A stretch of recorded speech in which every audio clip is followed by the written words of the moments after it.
Assalamualaikum warahmatullahi wabarakatuh.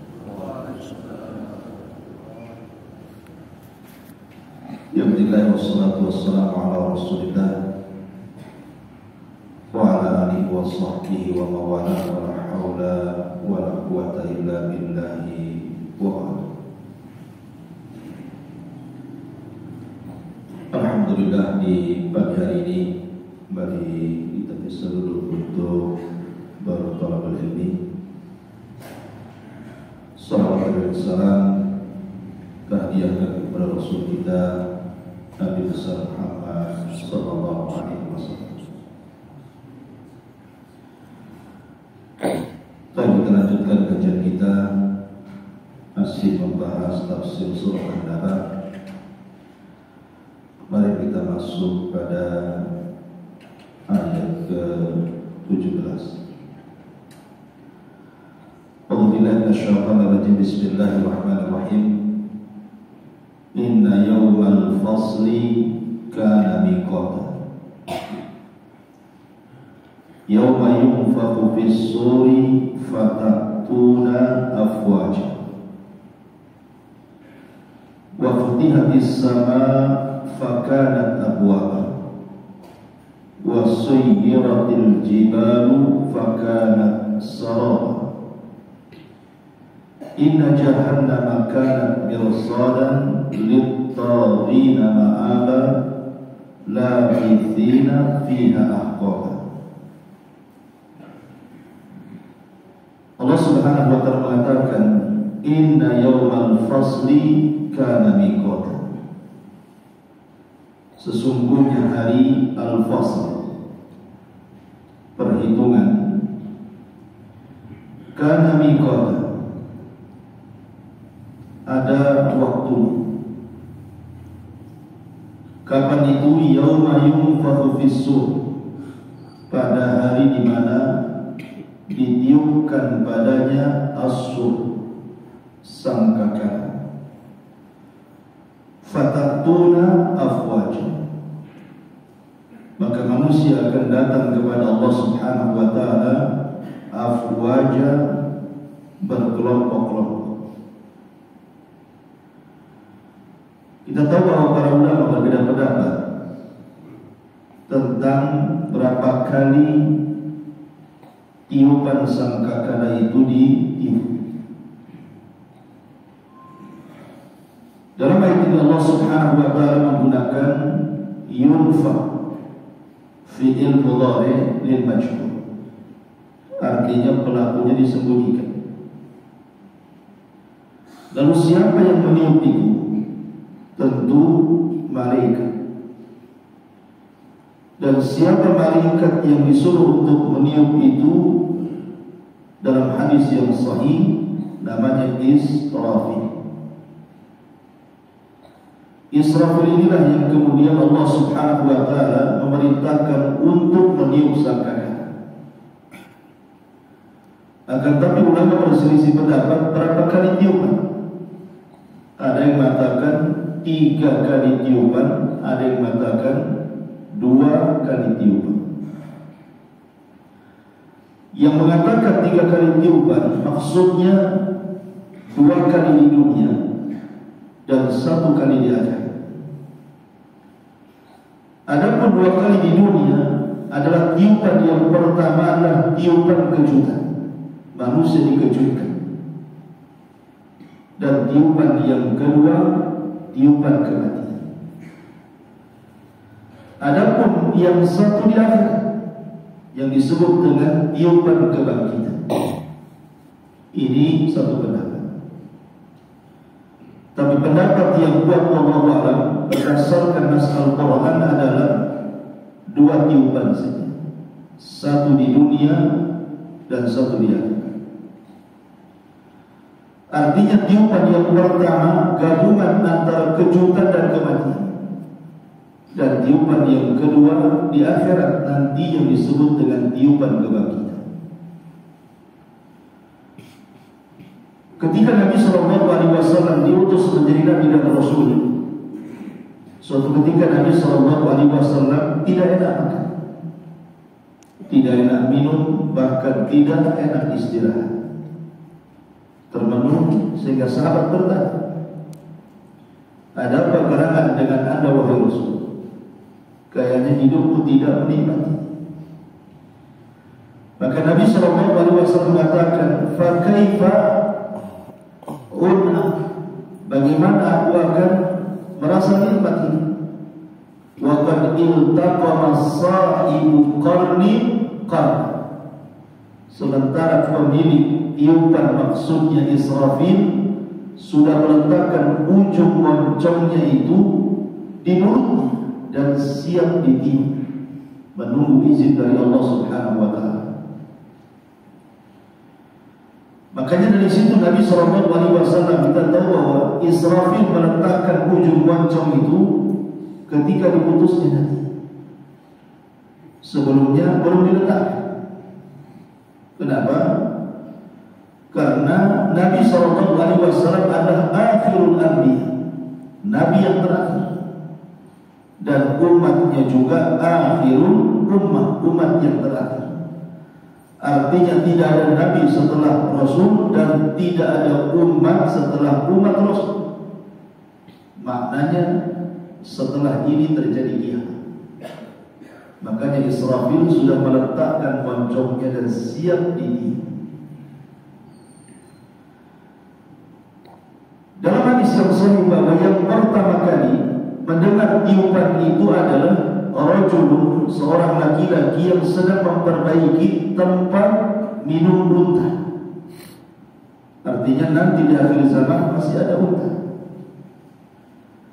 Baru kemudian disusul orang-orang yang di jalan-jalan, disusul orang-orang yang di pasar-pasar, dan disusul setiap orang yang ada di rumah. Semua akan terkena tiupan ini. Tetapi sebelum tiupan ini ditiup, manusia akan dikumpulkan di mahsyar. Dan ardul mahsyar itu ada dua tempat. Bumi tempat berkumpul manusia itu di dua tempat, satu di bumi dan satu di akhirat. Adapun di bumi, Nabi SAW bersabda bahwa tidak akan tegak hari kiamat sampai keluar narun takhruju minal ad, sebuah api yang keluar dari tanah Adaniyah. Dan NASA sudah meneliti bahwa di bawah daerah Adan itu terdapat burung, terdapat api yang sangat besar. Kalau seandainya keluar, maka tidak ada api yang lebih besar dibandingkan api yang terkandung di bawah negeri Adan yang lain.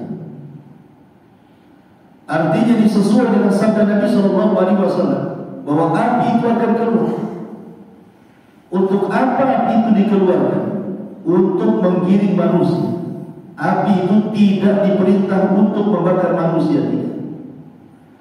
Tapi kalau ada benda yang terkena api itu terbakar. Tetapi api tidak diperintahkan mengejar manusia apalagi membakar. Dia hanya menggiring saja. Kalau manusia diam, apinya juga diam. Kalau manusia berjalan, apinya berjalan. Sampai akhirnya kemudian satu dunia dikumpulkan di sebuah negeri yang disebut dengan Syam. Negeri Syam inilah tempat berkumpulnya manusia di akhir zaman dari semua negara satu dunia. Ketika manusia berkumpul di Syam inilah, baru kemudian Allah Subhanahu wa ta'ala memerintahkan Israfil untuk meniup sangkakala. Disitulah terjadi kiamatul kubra, kiamat besar. Akan tetapi sebelum kemudian Allah kiamatkan alam semesta ini, Allah Subhanahu wa ta'ala kirim angin yang sangat sejuk, kemudian menerpa setiap orang yang memiliki iman dalam hatinya walaupun sebiji atom, kemudian diwafatkan. Karena orang-orang yang beriman walaupun dalam hatinya keimanannya hanya sebiji atom, mereka tidak akan merasakan kiamat besar. Karena kiamat besar itu ada kemurkaan dari Allah Subhanahu wa Ta'ala. Makanya tidak ada orang yang beriman merasakan kiamat, karena diwafatkan sebelum terjadi kiamat. Jadi yang akan merasakan kiamat itu hanya orang-orang kafir. Makanya Nabi SAW mengatakan, la taqumus sa'a illa ala syiraril khalq. Tidak mungkin tegak hari kiamat kecuali terkena kepada manusia yang paling buruk yang ada di permukaan bumi. Barulah kemudian terjadi peniupan sangkakala yang Allah firmankan, al-qari'atu man qari'ah. Suara yang keluar dari moncong trompet Israfil menghancurkan gendang telinga dan mencabut ruh setiap jiwa. Di sini Allah Subhanahu wa Ta'ala buktikan kekuasaannya. Yauma yunfakhu fis-sur, maka ditiuplah sur itu, trompet itu. Baru kemudian setelah tiupan yang kedua, maka terjadi mahsyar yang kedua. Kalau tadi mahsyar yang pertama, pengumpulan manusia di Syam, maka setelah trompet yang kedua, maka terjadi pengumpulan kedua kali. Itulah yang disebut dengan ardul mahsyar. Manusia akan dikumpulkan di padang mahsyar. Ma'asyiral muslimin yang dimuliakan Allah Azza wa Jalla, fatatuna afwaja. Mereka akan datang bergelombang-gelombang. Maksudnya umat para nabi akan dibawa nabinya masing-masing.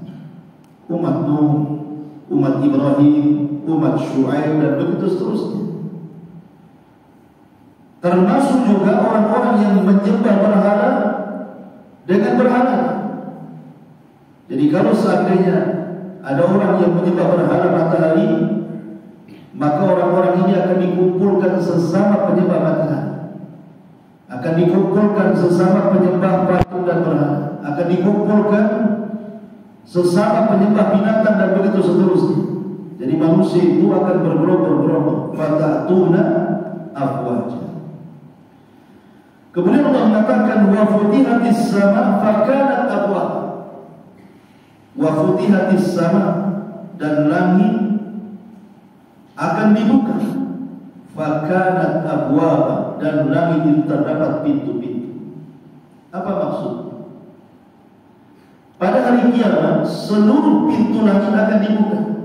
Dari mulai langit pertama, kedua, ketiga, keempat, keenam sampai ketujuh. Dan Allah Subhanahu wa Ta'ala berfirman di dalam Al-Qur'anul Karim bahwa ketika pintu langit terbuka, wa nuzzilal malaikatu tanzila. Yauma tashaqqaqus sama bil ghamami. Kemudian Allah mengatakan, wa nuzzilal malaikatu tanzila.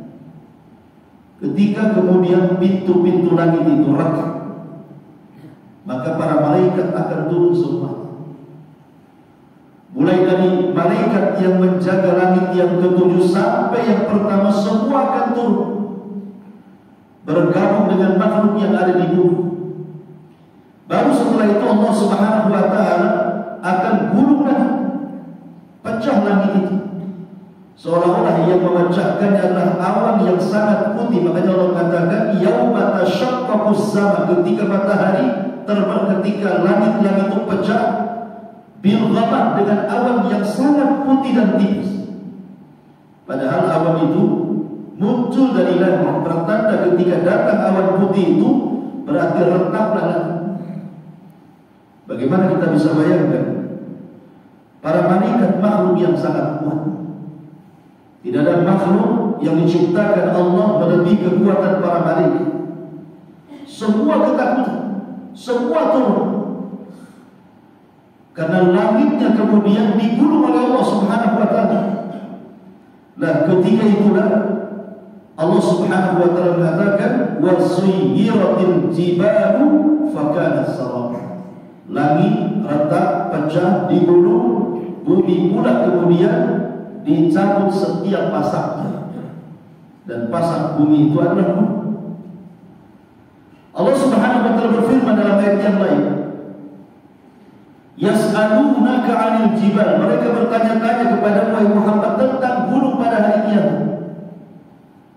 Kemudian Allah mengatakan, faqul yansifuha rabbi nasfa. Katakan ya Muhammad, yansifuha rabbi nasfa, maka Rabbku akan menghancurkan gunung sehancur-hancurnya. Kemudian Allah mengatakan di akhir ayat, Allah mengatakan wala tara fiha iwajan wala amta, dan engkau lihat ketika gunung itu dicabut dari tempatnya, kemudian dibenturkan di langit, kemudian tanahnya dikembalikan ke bumi, maka seluruh bumi jadi rata, tidak ada yang meninggi, tidak ada yang merendah. Inilah yang disebutkan dalam ayat yang lain, yauma tubaddalul ardu ghairul ardi, pada hari di mana bumi diganti dengan bumi yang lain. Maksudnya bukan bumi ini dihilangkan, Allah ciptakan bumi yang lain, tidak. Bumi yang kita pijak ini dirubah bentuknya. Sekarang bumi yang kita lihat ada yang meninggi, ada yang merendah, ada bukit, ada lembah, tidak rata. Tapi nanti pada hari kiamat ketika gunung dicabut dan dihancur-hancurkan, maka bumi akan menjadi rata. Tidak ada yang meninggi, tidak ada yang merendah, tidak ada bukit, tidak ada lembah, semua rata.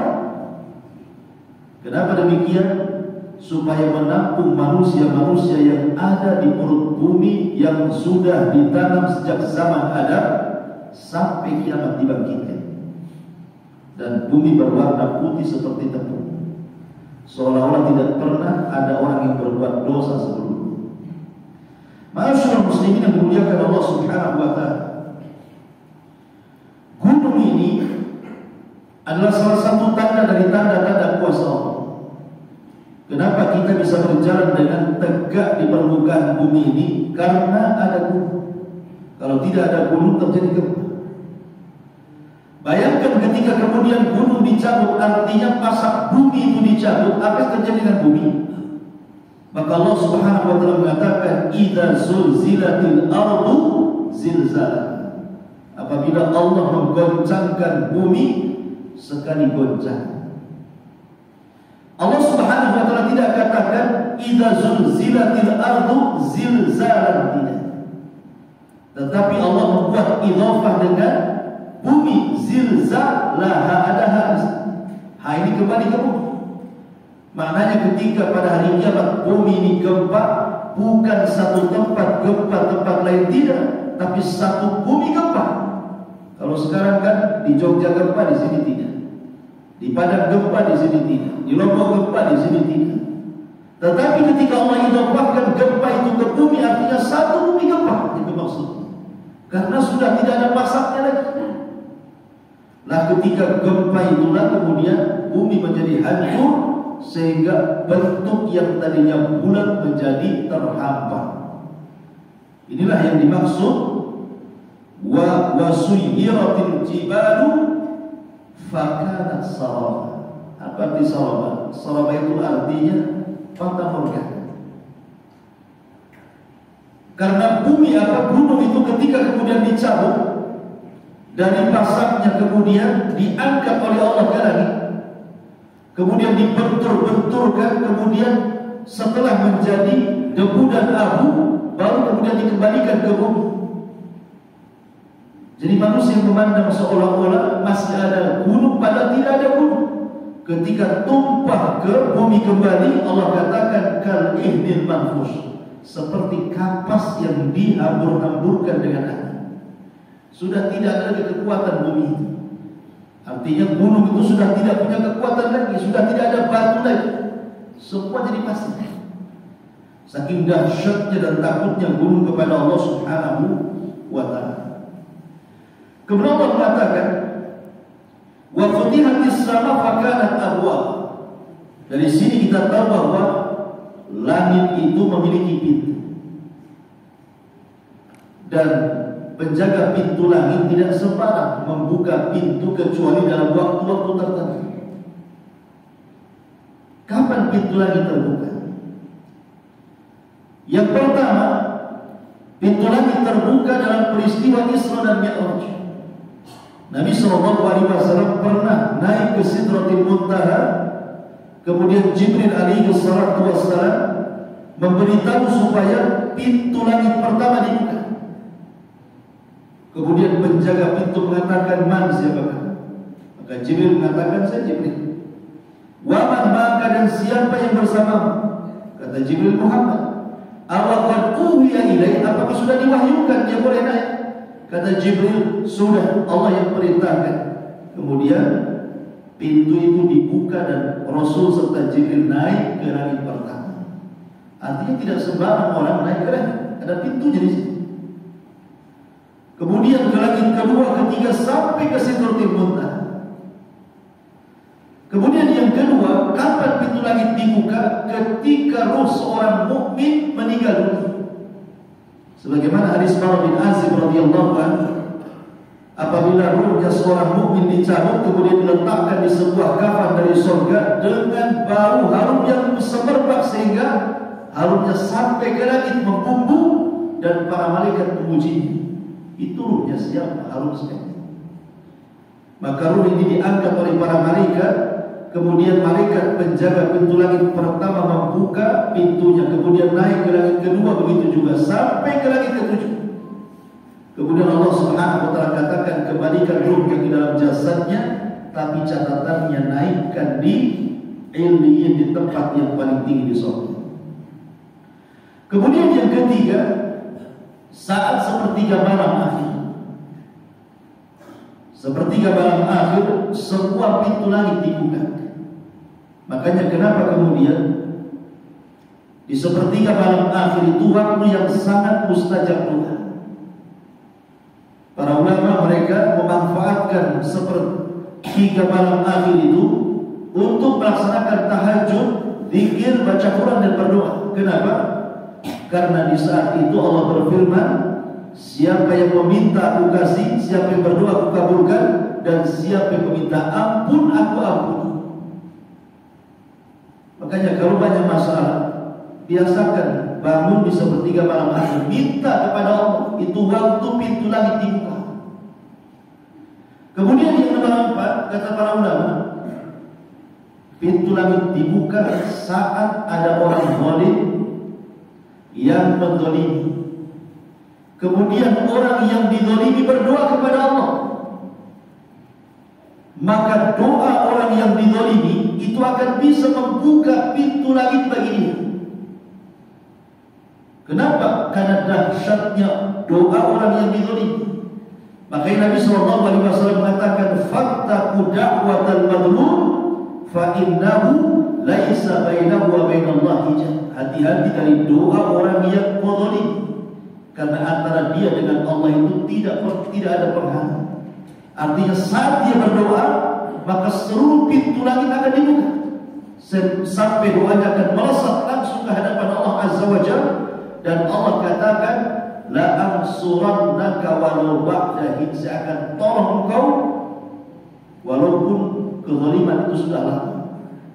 Tanpa melihat apakah yang dizalimi ini orang kafir ataukah orang Islam, tetap Allah akan menolong.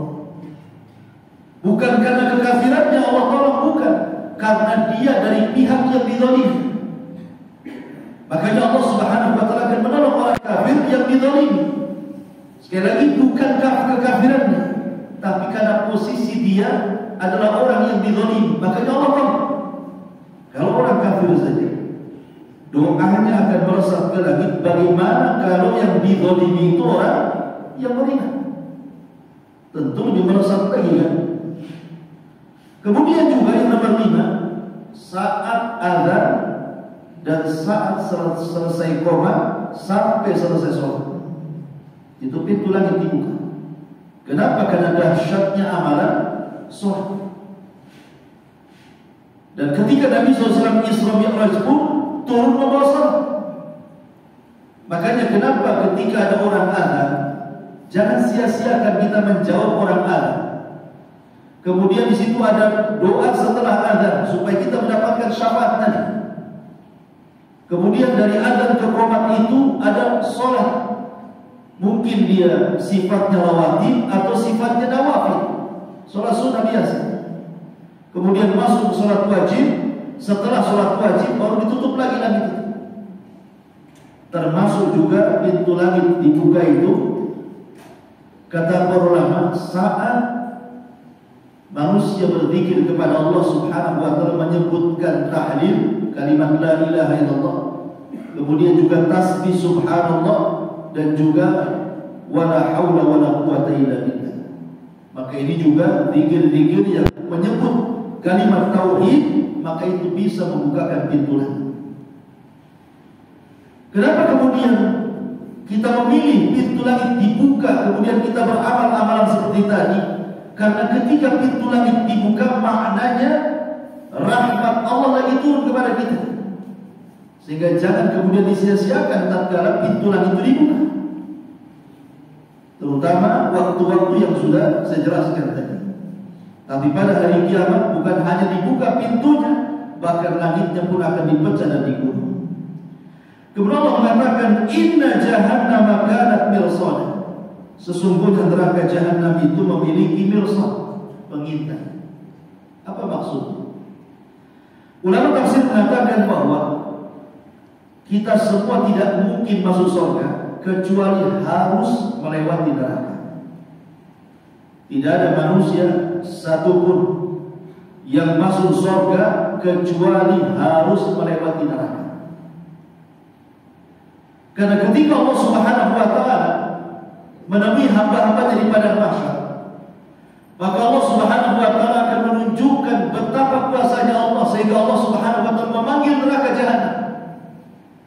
Maka jahanam kemudian akan didatangkan dan memiliki 70.000 tali kekar. Setiap satu tali kekar akan digeret oleh 70.000 malaikat. Kemudian akan dihadapkan di hadapan manusia membelakangi surga. Lah disitulah Allah Subhanahu wa taala kemudian meletakkan titian yang disebut dengan titian Shiratal Mustaqim. Tidak ada yang bisa masuk surga kecuali harus lewat titian itu. Makanya Allah mengatakan, wa in kuntum illa wariduha. Kalian tidak mungkin tidak pasti melewati titian itu. Ketika kita melewati titian, maknanya kita menyeberangi jahanam. Bagi yang bisa melewati jahanam berarti dia masuk surga. Tapi bagi yang tidak bisa melewati jahanam, maka takdirnya dia masuk neraka. Lah para penjaga pintu jahanam itu mereka mengintai orang-orang yang jatuh dari titian Shiratal Mustaqim. Itu maknanya inna jahannama kanat mirsad. Bahwa sesungguhnya neraka jahanam itu ada para pengintai menunggu orang-orang yang jatuh dari titian. Dan ingat bahwa kalau seandainya ada manusia jatuh dari titian itu sampai di dasar jahanam itu setelah 70 tahun katanya. Jadi kalau orang terjatuh dari titian baru sampai di dasar jahanam itu 70 tahun melayang-layang, tersiksa dia. Sedemikian dahsyatnya siksa Allah Subhanahu wa taala. Inna jahannama kanat mirsad. Lit-taghina ma'ah. Untuk siapa? Untuk orang-orang yang tughyan, melampaui batas.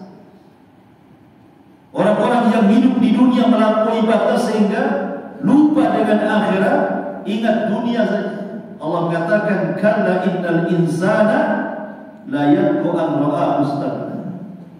Kali-kali manusia itu akan melampaui batas ketika dia merasa cukup dan tidak butuh kepada Allah.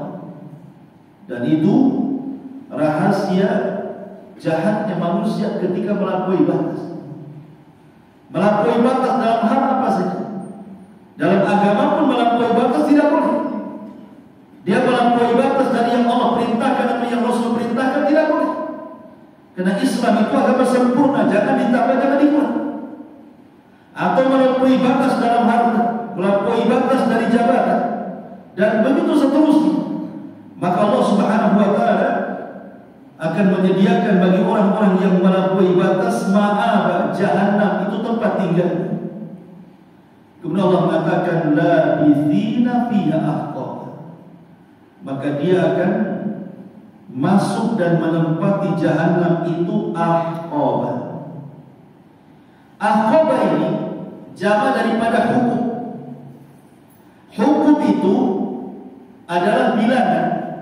Jadi satu hukum itu sama dengan 80 sana, 80 tahun. Jadi hukum itu, satu hukum itu sama dengan 80 tahun. Dan kita tahu bahwa satu tahun itu, kalau hitungan hari, kalau seandainya satu bulan 30 hari, kemudian kali 12, berarti jatuhnya 360 hari. 360 hari ini kehidupan akhirat. Sementara kalau dibandingkan dengan kehidupan dunia, satu hari akhirat itu sama dengan 1000 tahun. Anda bisa bayangkan? Satu hari kehidupan akhirat itu sama dengan 1000 tahun kehidupan dunia. Sebagaimana Allah mengatakan, Inna yawman inda rabbika ka'alfi sanatin mimma ta'udun. Satu hari kehidupan akhirat sama dengan 1000 tahun kehidupan dunia. Itu satu hari akhirat. Sementara satu hukum itu adalah 80 tahun. Satu tahunnya 360 hari. Satu harinya sama dengan 1000 tahun kehidupan dunia. Anda kalau masuk Jahannam, baru satu hukum saja sudah lama luar biasa. Sementara Allah bahasakan bukan satu hukum, tetapi menggunakan jamak Ahqaba, menunjukkan kalau orang sudah masuk Jahannam itu akan lama keluar. Dari sini pula kemudian para ulama mengambil istinbat bahwa Jahannam itu neraka bagi orang-orang yang beriman. Karena orang yang masuk Jahannam itu tidak dikekalkan. Karena Jahannam itu neraka yang paling atas. Khusus orang-orang dari kalangan ahli tauhid yang bermaksiat, orang-orang Islam yang bermaksiat dimasuk ke Jahannam. Tetapi walaupun orang yang masuk Jahannam tidak dikekalkan di dalamnya, tetapi satu hukum saja sudah kita tahu berapa lamanya. Berarti orang kalau masuk Jahannam itu lama dikeluarkannya. Nauzubillah. Allah mengatakan labithina fiha ahqaba. Kemudian Allah mengatakan la yadhuquna fiha bardan wala sarab.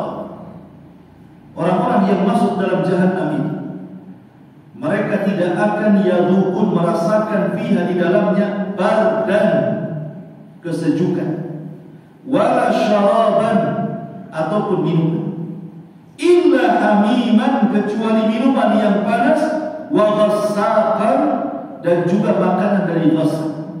Apa itu ghassaq? Ghassaq itu artinya nanahnya penduduk neraka. Ada yang mengatakan ghassaq itu artinya tangisan air mata penduduk neraka. Itulah makanan. Ada yang mengatakan bahwa kalimat la yadhuquna fiha bardan, mereka tidak akan merasakan dalamnya bardan, artinya makanan yang bisa mendinginkan dari panasnya api neraka. Syaraban, minuman yang bisa mendinginkan dari panasnya Jahannam. Tidak ada. Semua makanan, semua minuman itu semua panas. Kita saja di dunia dihidangkan minuman air putih, air mineral, tapi baru direbus, tidak ada yang bisa meminumnya. Harus meniup dulu, itu pun diseruput, tidak bisa langsung main telan saja. Itu air di dunia, yang jelas-jelas air mineral gitu ya, air bersih. Di neraka tidak ada yang seperti ini. Makanya kemudian Hasan al-Basri rahimahullah ta'ala, ketika dia memandang air putih, air mineral itu tiba-tiba menangis.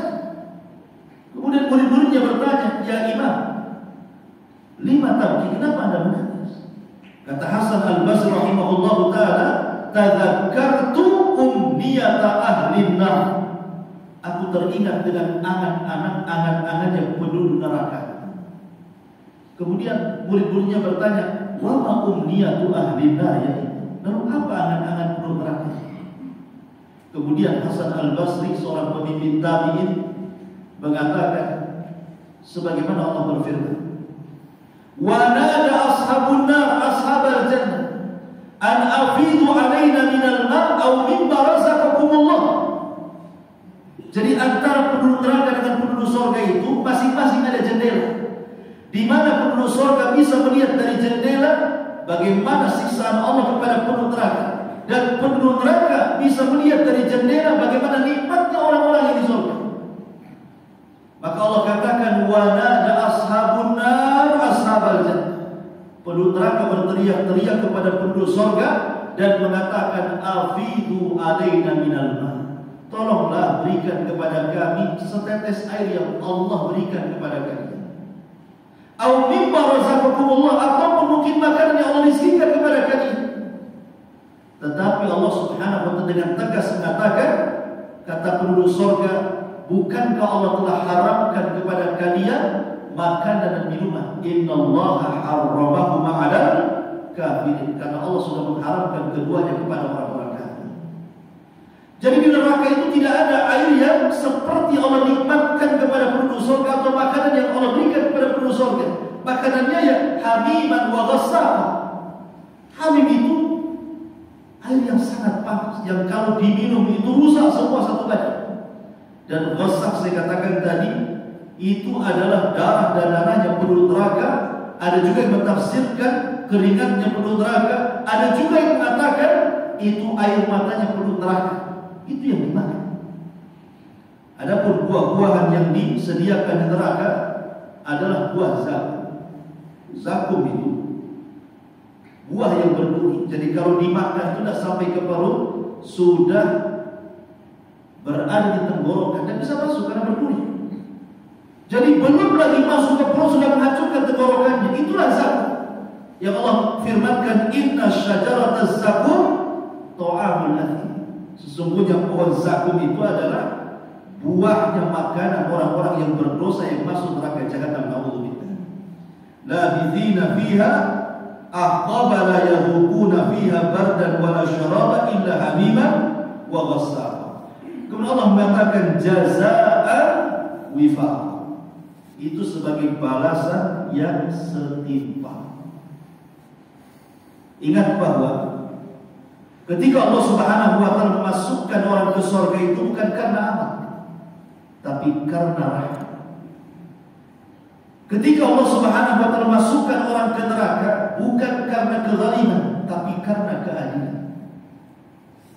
Di mana Allah Subhanahu wa ta'ala hanya membalas satu dosa dengan satu azab. Tetapi orang yang masuk ke dalam surga itu berbeda. Karena amalan yang sedikit mendapatkan nikmat yang banyak. Makanya orang masuk surga itu karena rahmat, bukan karena amal. Karena ada satu kisah di zaman Bani Israel yang dikisahkan oleh Rasulullah SAW dalam kisah Israiliyah yang banyak dinukilkan para ulama. Ada seorang Bani Israel itu tidak pernah maksiat seumur hidupnya selama 70 tahun sampai meninggal. Dari awal dia lahir sampai dia wafat tidak bermaksiat. Kerjanya hanya beribadah saja. Jadi akhirnya kemudian dia diwafatkan oleh Allah Azza wa Jalla. Setelah diwafatkan, berdirilah dia di depan pintu surga. Kemudian Allah Subhanahu wa ta'ala katakan kepada orang ini, udkhulul jannah bi rahmati. Masuk kau ke dalam surga dengan rahmat. Tiba-tiba dia mengatakan, tidak ya Allah, aku tidak mau masuk surga karena rahmat. Orang yang masuk surga karena rahmat itu kan orang-orang yang berdosa, kemudian bertobat, ku ampuni dia, kemudian dapat rahmat. Wajar dia masuk surga karena rahmat.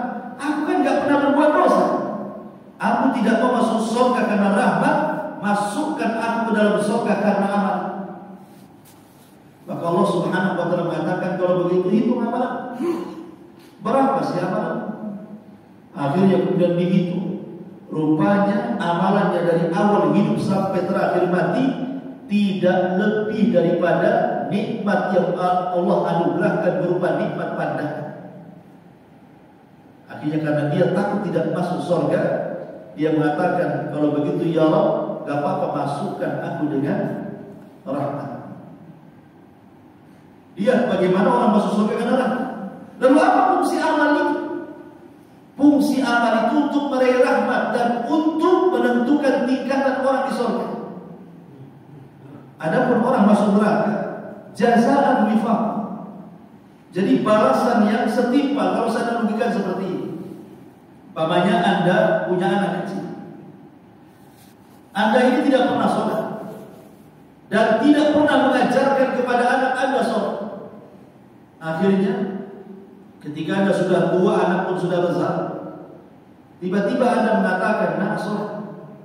Ya anak ini ya mengikuti orang tuanya. Oh nggak pernah diajarkan sholat, macam mana dia sholat? Itulah jazaa wifaq namanya. Sebagaimana kita melakukan seperti ini, maka juga balasannya seperti itu. Maka disebut dengan jaza apa namanya?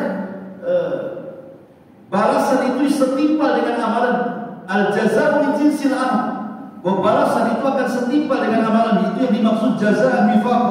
Innahum kanu la yarjuna hisaba. Karena mereka orang-orang kafir selama di dunia tidak pernah takut akan hisab. Hati-hati orang-orang yang tidak pernah takut akan hisab. Seperti orang-orang yang meninggalkan sholat kok biasa-biasa saja, itu aneh kan? Banyak itu di masyarakat itu. Gak sholat itu kayaknya gak berdosa. Kemudian puasa Ramadan, padahal dia sangat biasa saja dia tidak puasa. Kemudian orang kaya yang sudah banyak kekayaannya, tak mau juga dia zakat. Dia biasa saja, tidak berdosa. Kalau yang rukun Islam saja diremehkan, macam mana kemudian yang sifatnya sunnah dan anjuran, yang wajib saja diremehkan? Seolah-olah ada orang-orang itu yang tidak peduli dengan hisab. Persis seperti firman Allah Azza wa Jalla, innahum kanu la yarjuna hisaba wa kadzdzabu bi ayatina kadzdzaba. Kemudian mereka mendustakan ayat-ayat kami dengan penuh kedustaan. Datang Nabi didustakan, datang Quran didustakan, datang ayat-ayat didustakan. Ada seorang ustaz menasihati, tidak yakin dengan ustaz itu. Dibacakan Al-Quran, ya tidak dengar. Dibacakan hadis juga tidak mau dengar. Berarti orang ini para pendusta yang disebutkan Allah, wa kadzdzabu bi ayatina kadzdzaba. Ingat, wa kulla syai'in ahsaynahu kitab. Segala sesuatu itu sudah dicatat dalam sebuah kitab. Kenapa? Kenapa harus dicatat setiap amalan kita? Kenapa tidak dibiarkan saja? Kenapa harus dicatat? Catatan ini berfungsi supaya Allah Subhanahu wa taala tidak mengadab manusia dengan kezaliman. Sebab kalau tidak ada catatan, tiba-tiba orang disiksa, dimasukkan ke neraka, ini zalim. Ketika ada catatan itulah menunjukkan Allah tidak zalim. Kenapa saya azab kamu? Karena ini catatan ini semua berbuat jahat. Makanya perlu dicatat. Dan ketika manusia nanti dihadapkan ke hadapan Allah Subhanahu wa taala itu, di antara manusia ada yang mengelak dari perbuatan jahat selama di dunia. Ketika dikatakan, bukankah kau sudah membunuh? Tidak, aku tidak pernah membunuh. Bukankah kau sudah berzina? Tidak, aku tidak berzina. Bukankah kau dulu berjudi? Tidak, aku tidak berjudi. Kalau seandainya tidak ada catatan, macam mana akan membuktikan? Maka catatan itu sebagai pembuktian kalau di dunia itu dia berbuat jahat. Nanti dibuktikan dengan catatan itu. Ini ada catatannya di sini. Kenapa kau mengatakan tidak berbuat zina? Kok catatannya Anda berzina? Kenapa Anda mengatakan tidak korupsi? Kok catatannya ada korupsi? Kenapa Anda mengatakan tidak membunuh? Kok catatannya tidak membunuh? Ketika dia mengingkari catatan itu, maka datangkan saksi kepada dia. Makanya Allah mengatakan dalam surah Yasin, ketika mulut terkunci, yauma nakhtimu ala afwahihim. Apa yang terjadi? Wa tukallimuna aydihim. Tangan yang bicara. Kemudian kaki yang jadi saksi. Cukup tidak? Bahkan bukan hanya tangan yang bicara, kulit pun ikut bicara. Sampai kemudian kulit ini diprotes oleh badan dan mengatakan, lima syahidtum alain, hei kulit, harusnya kau bela badanmu. Kenapa kau jadi saksi akan perbuatan maksiat badanmu? Kata kulit, antaqanallah, Allah yang buat bicaraan. Cukup sampai di sini saksi? Tidak. Bumi akan jadi saksi di hadapan Allah.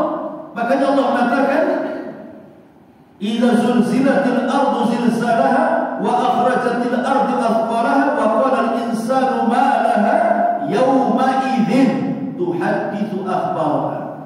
Apa kalimat yawma idzin tuhadditsu akhbaraha? di mana bumi akan menghamparkan habar siapapun yang pernah menginjak di atasnya. Bumi akan ngomong di hadapan Allah, ya Allah, orang ini, detik ini, hari ini, bulan ini, tahun ini dia bermaksiat, diletaknya di sini. Apa cukup bumi bersaksi? Tidak, para malaikat akan bersaksi, langit akan bersaksi, banyak saksi-saksi. Bahkan cukuplah Allah yang menjadi saksi, tanpa makhluk pun sudah cukup. Tapi untuk menguatkan bahwa tidak ada yang bisa menolong dia kecuali Allah Subhanahu wa ta'ala. Karena di akhirat tidak ada lawyernya, dia butuh lawyer di akhirat. Cemana dia akan membela diri? Saksinya begitu banyak. Ma'asyiral muslimin yang dimuliakan Allah Azza wa Jalla. Makanya di sini Allah mengatakan, wa kullu syai'in ahsaynahu kitab. Segala sesuatu kami catat. Raqib dan Atid mencatat. Para malaikat mencatatnya.